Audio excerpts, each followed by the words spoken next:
Good morning, students. This is the second part of the poem Ulysses. You know that Ulysses is a long poem. It consists of 70 lines. So in the first part, we have discussed the life of Ulysses. And in the second part, he describes his son, Telemachus. And he says that Ulysses appreciates his son, Telemachus, and considered him a good administrator. There is no danger, and he feels no danger in handing over the kingdom.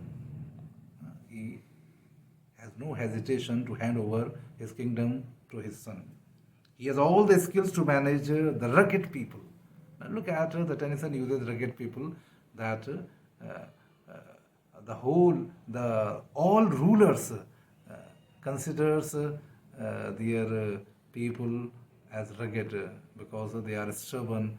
They have to subjugate them. Look at the tendency of the rulers. They want to subjugate their their people. He is not a cruel ruler in his behavior. He uses soft degrees to subdue his opponents. He has all the skills of a good ruler. Moreover, there is no allegation against him. There is no blame against him. He is very punctual in his duties. Look at how he admires his son Telemachus. And in admiring Telemachus, he is pointing out the qualities of a good administrator or a good ruler. That he is a very punctual. He never neglects his duties. He also adores and pays the respect to their ancestral god. He is also a religious person. He adores, he pays full respect to their ancestral gods. In this way, Ulysses feels satisfied that in his absence, Telemachus would look after the kingdom very well. So he has no hesitation, he has no fear that in his absence, his kingdom would be spoiled, would be turned over, and the people would revolt against him. So he has not this kind of feeling. Tennyson gives a vivid description of nature. After this description of his son, he describes nature beautifully, such as the dark and broad sea, the heights. He also refers the heights. What is heights? Group of 7 stars. The waning of day and moon, the western stars, etc. So the poem is full of description of nature's beauty. Ulysses is depicted as a realistic character. He is not a dreamer without a vision. He has vision. Ulysses knows the limitation of an old age. He points out, old age hath yet his honor and his toil. So people respect him, but in old age, you can't move so swiftly as in the young age. But the approaching death disturbs him. He thinks to achieve something great before the end. Look at his thinking and his tendency that he thinks that death is inevitable. Inevitable means death is unavoidable, but before he dies, he wants to achieve some noble deed so that he should be remembered forever. He knows this fact and he is also aware that death closes all. After death, one cannot do anything. The chapter closes. He considered it foolish to strive with gods, and it is also useful, it is futile to fight for the religious cause. In other words, one must obey the destiny.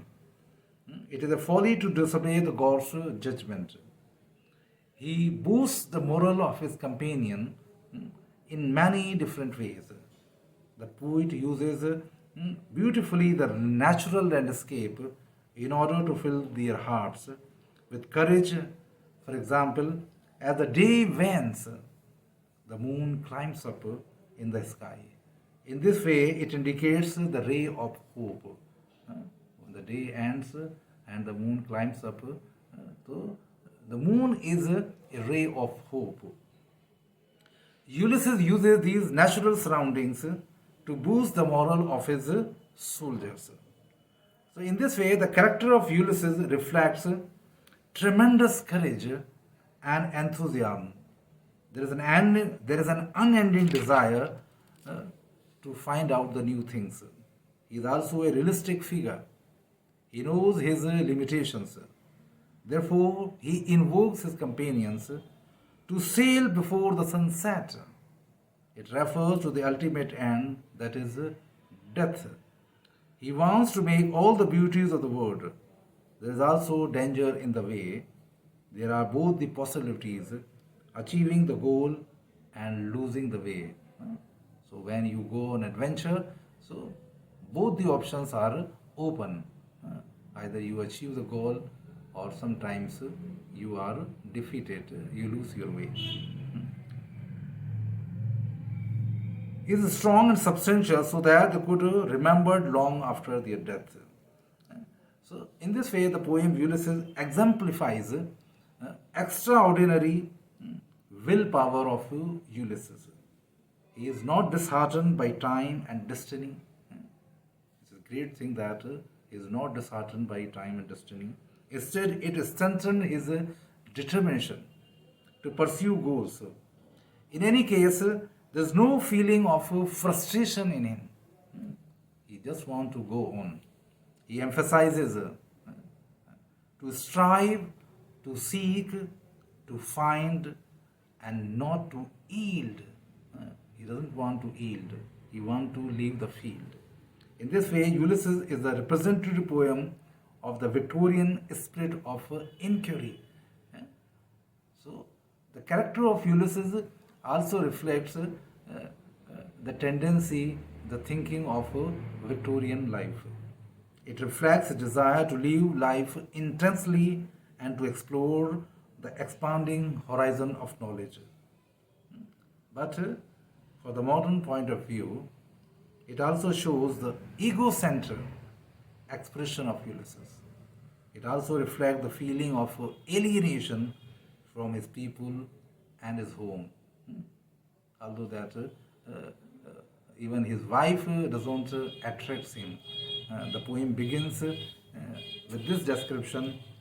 It little profits, the poem begins like that, it little profits that an idle king, by his still hearth among these barren crags, matched with an aged wife, I mat and dole. So look at that, how he refers his wife. So even the homely atmosphere, even the lovely look of his wife doesn't stop him to go on adventure. So this is a unique Victorian spirit which is reflected in this poem.